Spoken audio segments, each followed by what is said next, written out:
35. The majesty of Sanctum Spire's inner hall was lost on Cal. His focus had narrowed on the end goal, leaving little care for the grand hall that made up the entire interior. His footsteps punctuated the mausoleum-like silence. Still air parted in his and Ovette's wake, as though their presences disturbed sacred ground. Sanctum's chain dominated the center of the hall. It dwarfed the other chains in size, grand and magnificent. The sheer intensity of it was unnerving, the slight sway and gentle clink of its links almost melodic, hypnotizing.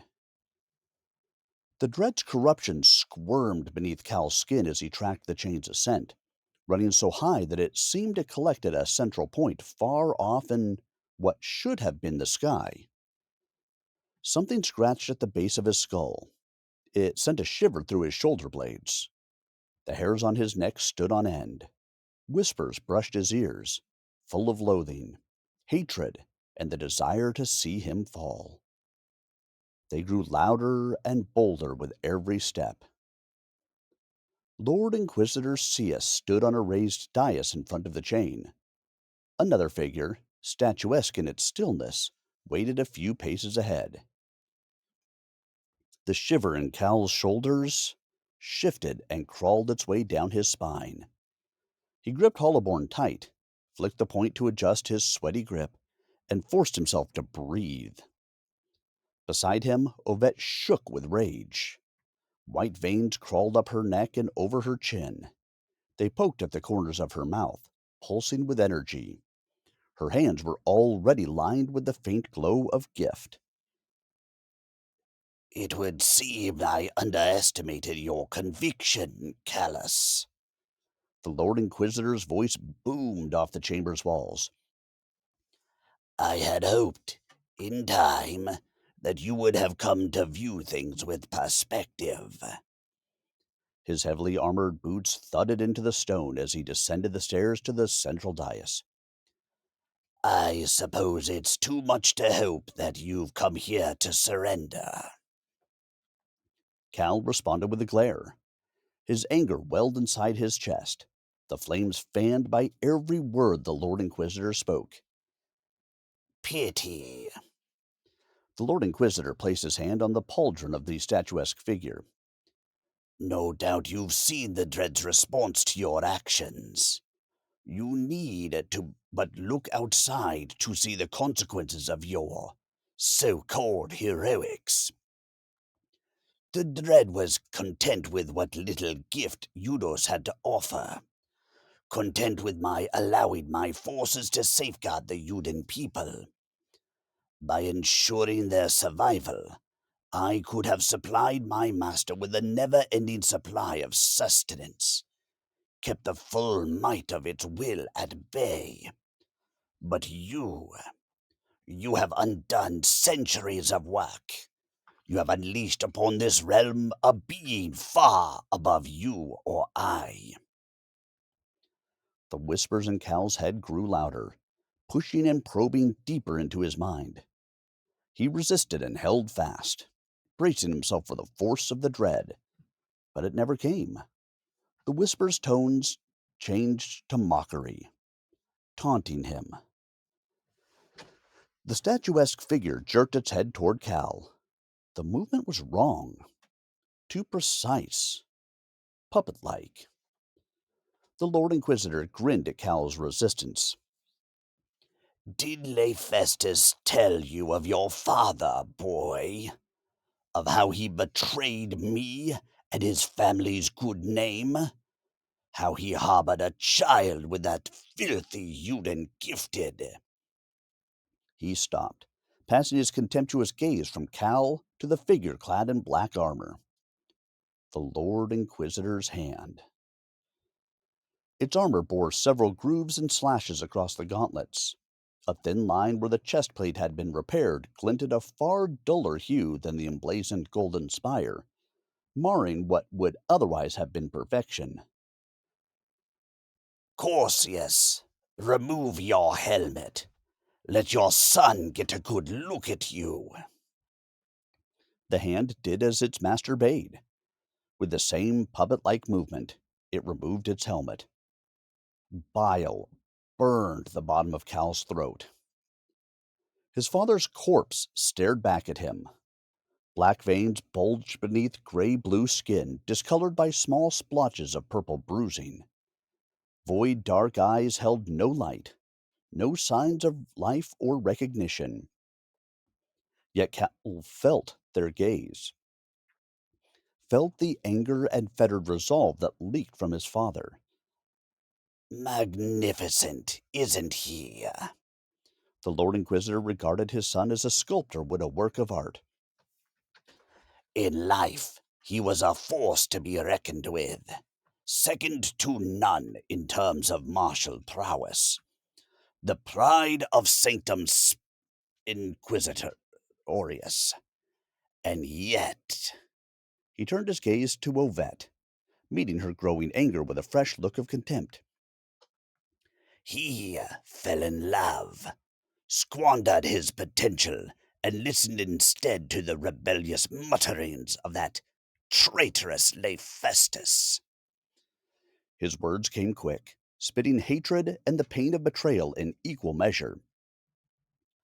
How is that doddering old fool still whiling away his twilight hours in that pit of an orphanage? He's dead. Ovette's voice shook.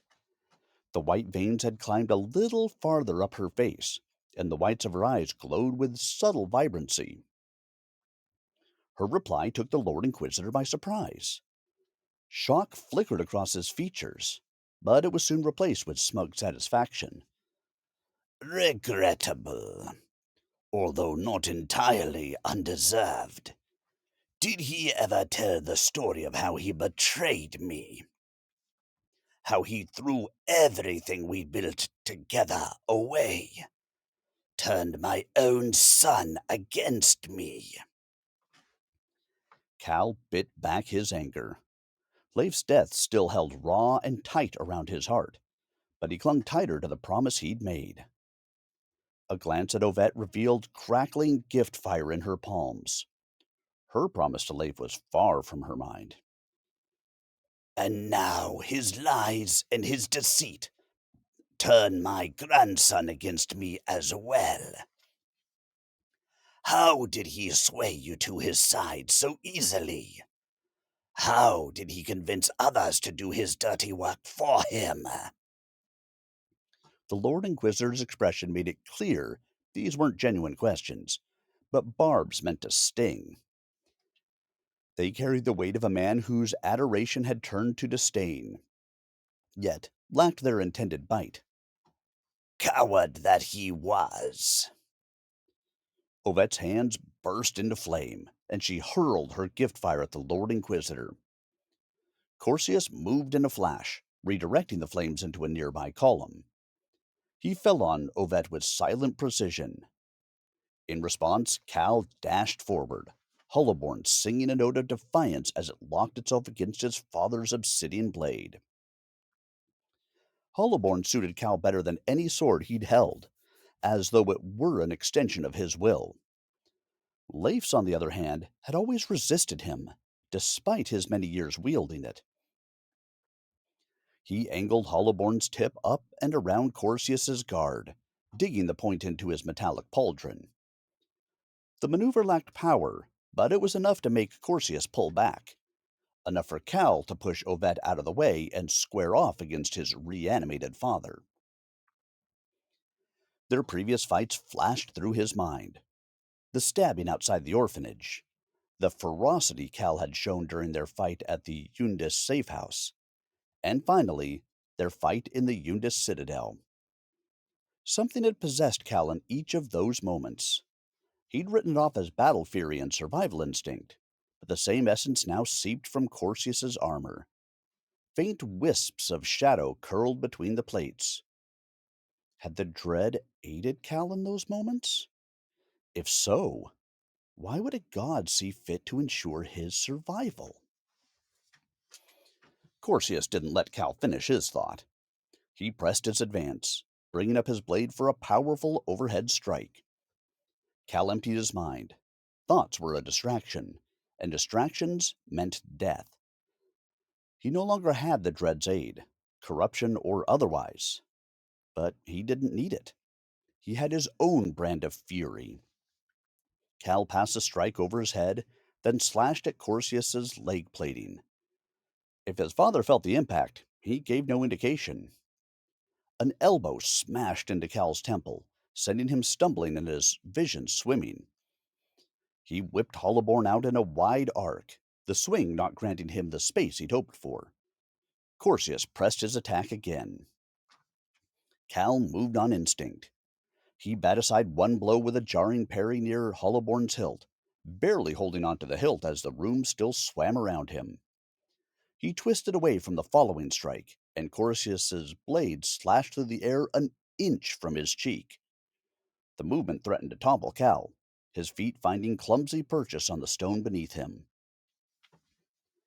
As Corsius moved to take advantage of Cal's unbalance, a mote of gift fire erupted between them, sending both men toppling back. Cal hit the ground hard. Insolent child! The Lord Inquisitor cried, sweeping his sword from its scabbard. Ovette darted back, gift burning around her form like wildfire. She moved faster than Cal had ever seen, ducking and weaving through the Lord Inquisitor's strikes, her former guardian's blade stabbing at nothing but air. She was graceful, deadly. The hem of her tunic billowed as if she were performing an elaborate dance. She lashed out with her gift, a roar of white flame that would have sundered her opponent's armor had he not cut through it at the last second. As graceful as her movements were, Ovette's face was pure hatred. She wasn't fighting to survive. She was fighting to maim, to hurt, to make the Lord Inquisitor suffer. Cal knew that fire. He'd felt that same heat. It burned bright. It burned short. Despite Ovette's display, the Lord Inquisitor didn't panic. He parried, he countered, and waited. Ovette's dance was one of emotion, raw and exposed. His dance was one of discipline and the quick skill of long practice. Cal returned his attention to his father, striking the side of his head with Hollowborn. The lines of gift in the blade flashed white as it cracked into Corsius's decayed skull. Black ichor oozed from the wound, reeking of bitter herbs and the rot of the grave. The stench and heat assaulted Cal's senses as he locked blades with his father. Cal braced for the expected push, but his father twisted hard instead, wrenching Hollowborn aside in the process. Cal held on, barely, but he couldn't bring his blade back up in time. Pain blazed through Cal's leg as a deep gash opened behind his knee. His muscles trembled, and bone ground against bone as he adjusted his weight, but he clenched his teeth and forced himself to stand firm. Corsius pressed the advantage, swinging and thrusting out at the same spot, putting Cal on the defensive. Each time he brought Hollowborn up to counter, his father's blade was already elsewhere, too fast to keep track of. Desperate, Cal threw his weight forward, pain barking with the effort. The sudden lunge forced Corsius's next strike short, and he buckled under his son's advance. The two crashed and rolled on the ground in a tangle of limbs and armor. Struggling, Cal wrestled for leverage, then brought Hollowborn's pommel down on his father's nose. Bone and cartilage gave way with a sickening squelch, the rotten tissue beneath giving way beneath the blow. Something warm pressed against Cal's chest. He looked down to see a brand shimmering on the back of Corsius's hand. A brand he didn't recognize. In one moment it pulsed with energy, and in the next, a sharp thump punted him into a column, driving the air from his lungs. The next strike followed instantly. Cal rolled aside, his chest burning, and Corsius's blade bit stone instead of flesh. The effort left Cal sprawled, coughing mouthfuls of blood onto the tiles. Corsius showed no sign of injury or fatigue. He repositioned and then sent his blade sweeping in a vicious arc toward Cal's exposed neck. Cal caught it on Hollowborn, pushed off with his feet, and drove his blade forward. The streaks of gift captured in Hollowborn flared with intensity, and Corsius's howl split the air as the blade sank into his chest. Cal didn't wait to see if the blow had been enough to drop his father. He tore his sword free and sprinted to Yvette's side, ignoring the pleas in his leg. Sweat gleamed across her forehead, blood spotting her tunic. The Lord Inquisitor's armor bore fresh scorch marks where her gift had connected, but the smirk curling his lips said it all. He'd been toying with her. Seeing Cal approach, the Lord Inquisitor moved. Too fast. He dipped under Yvette's guard and cracked her chin with the handguard of his blade, snapping her head back. Before she could recover, he locked his arm around her throat and held her tight. Stop right where you are. Spittle landed on Yvette's cheek as he snarled. Just as obedient as your father, never listening to the reason of your betters. I am this realm's steward. I am all that stands between these pathetic people and the dread. And I will not have any more of my family stand against me. I gave you the option to serve at my side, but there are other ways to make you obedient. The Lord Inquisitor's gaze flicked past Cal. Corsius, on your feet. I have not permitted you to fall. A rasping groan escaped Corsius as he pushed himself up behind Cal, the plates of his armor clanking with the movement. Your son is of no use to the dread alive. End him. Now. Corsius ignored the Lord Inquisitor's command. For a heartbeat, he stood motionless, his void dark eyes locked onto Cal's. Corsius, do as I command. Corsius gripped his sword's hilt with both hands, one above the other.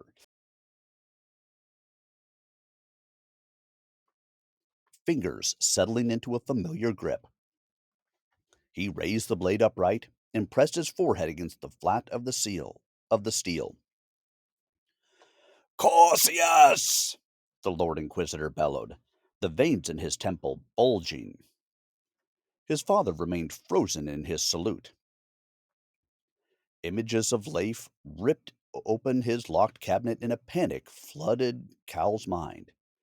Of the calmness that moved through his body as he'd taken out his sword and held it in the same fashion. Cal eased his stance, sword held ready but unmoving. Behind him, he could hear the screams of the Lord Inquisitor, the pitch of his voice breaking as he commanded his father into action. Amid the din, another memory bubbled to the surface. One more recent, that still held a rawness to it. Cal pictured Leif lying in his bed, his milky eyes closed, his withered hands clasped around Cal's and Yvette's, one on top of the other, held tight against his chest.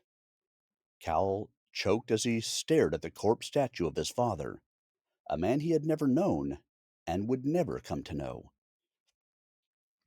It was harder than he wanted to admit, harder than swinging Hollowborn, harder than facing the overwhelming presence of the chains, harder than surviving battle after battle. Cal dropped his stance, shifted his weight, and forced his face to remain calm despite the throbbing in his leg.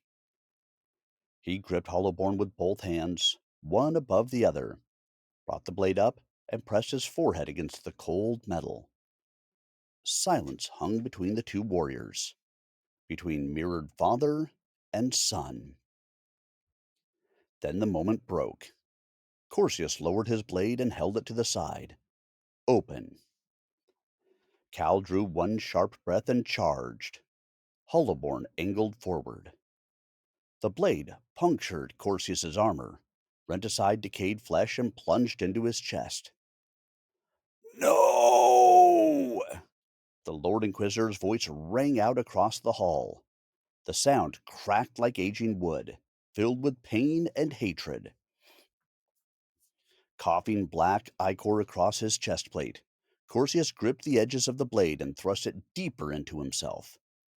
Whispers exploded in Cal's head, screaming in pain and terror. An alien fear washed over his body. He tracked that fear to its source, drove his blade forward, and felt a rending, not of decayed flesh and brittle bone, but of connection, of a dark link that cried out in agony as Hollowborn's gift flashed. The whispers ceased. Corsius fell to his knees. Cal caught the back of his head as the body went limp, as Corsius's void, dark eyes dulled. His grim expression softened. The crackle of shadow in the veins that marred gray blue skin faded. What have you done? Cal's focus snapped back into the room, to the cries of Ovette as the Lord Inquisitor shoved her down, his blade poised above her neck. You know nothing of what the dread will take from you. A vein throbbed in the Lord Inquisitor's temple, pulsing with each word he spat and breath he heaved. I'll teach you about real pain.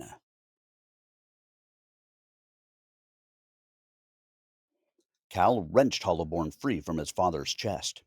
His anguished cry competed with the Lord Inquisitor's own. The room slowed as he charged. The gift locked in Hollowborn dimmed, the glow guttering as shadows coiled around the blade. What happened next defied Cal's understanding.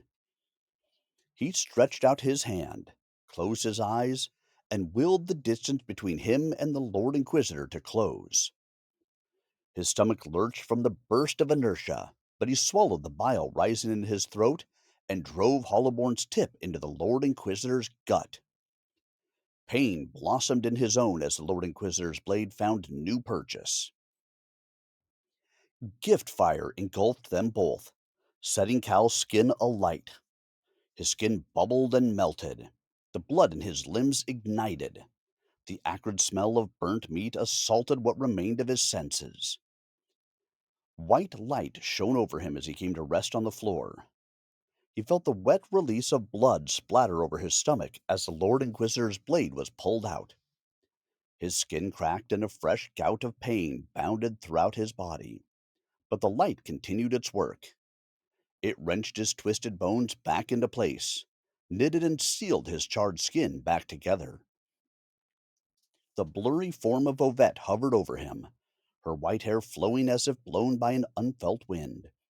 Her words were muffled and indistinct, but the following scream cut through the haze of pain. The Lord Inquisitor cried in agony as Ovette unleashed a torrent of white flame upon him.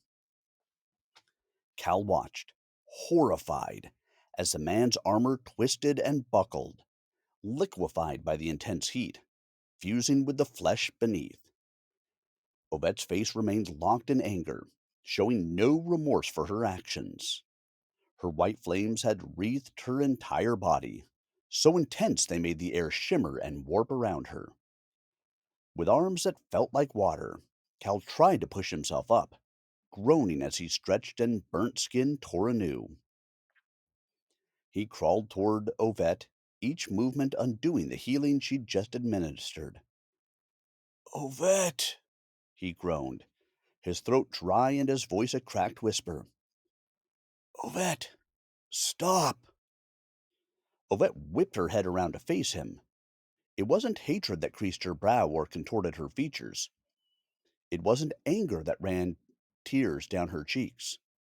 It was pain, the kind that ran deep, the kind that left scars that never fully heal, the kind you just learned to live with. He took everything from us. He took everything from me. The act of speaking opened the floodgates from what little Ovette had been able to hold back. You don't know what it was like. I believed him. He made me believe him. He made me hate you, all of you. He made me hate myself." She sobbed more than she spoke, the words a jumble of pitch and cadence. The flames engulfing the Lord Inquisitor crackled as she clenched her fist. The man spasmed on the floor, beyond screams now. Cal reached through her flames and grasped her shoulder. Teeth gritted against the fresh wave of searing pain. "He's beaten," he rasped. "He has nothing left.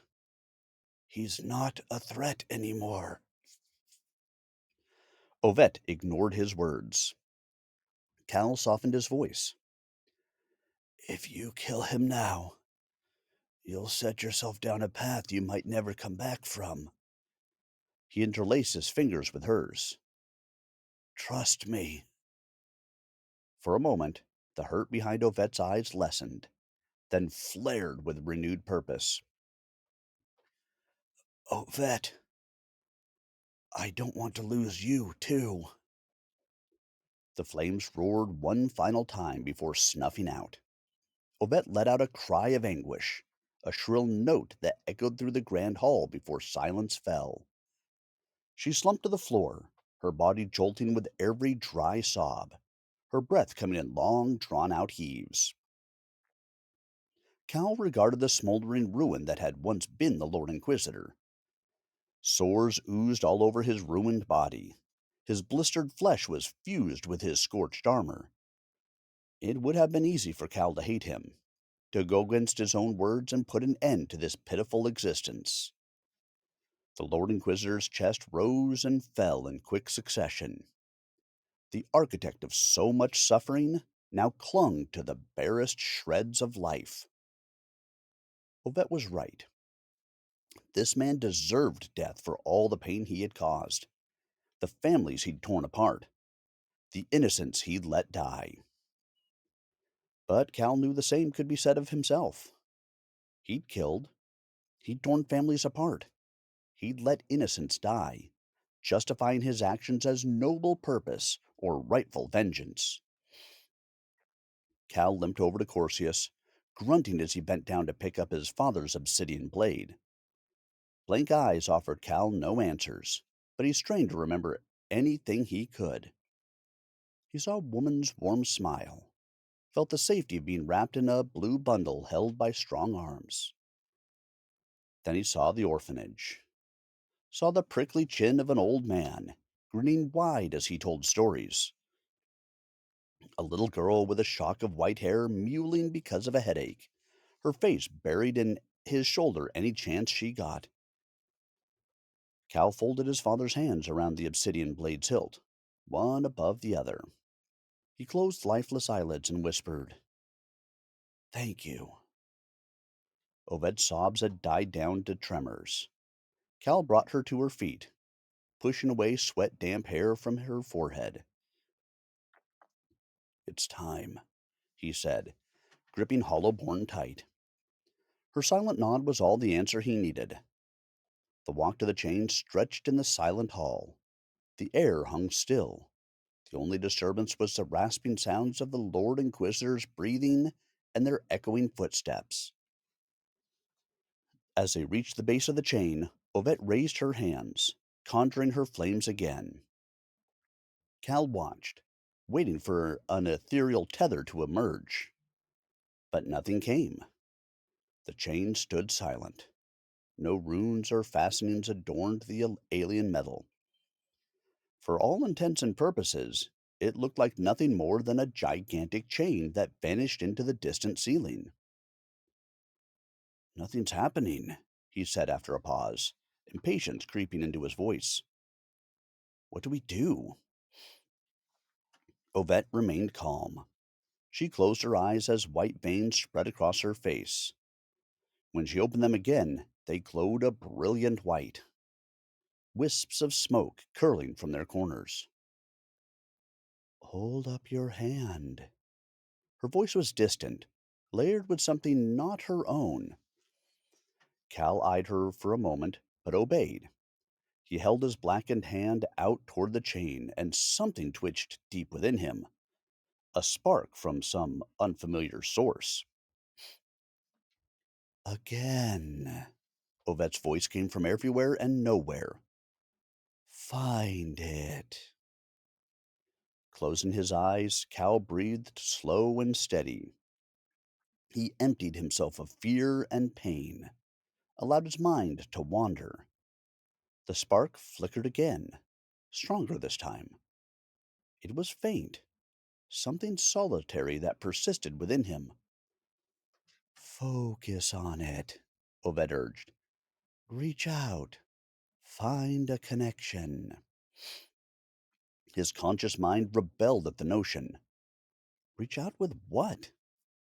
But this spark, this ember in the night, didn't sit within his conscious mind. The more he focused on it, the dimmer the spark became.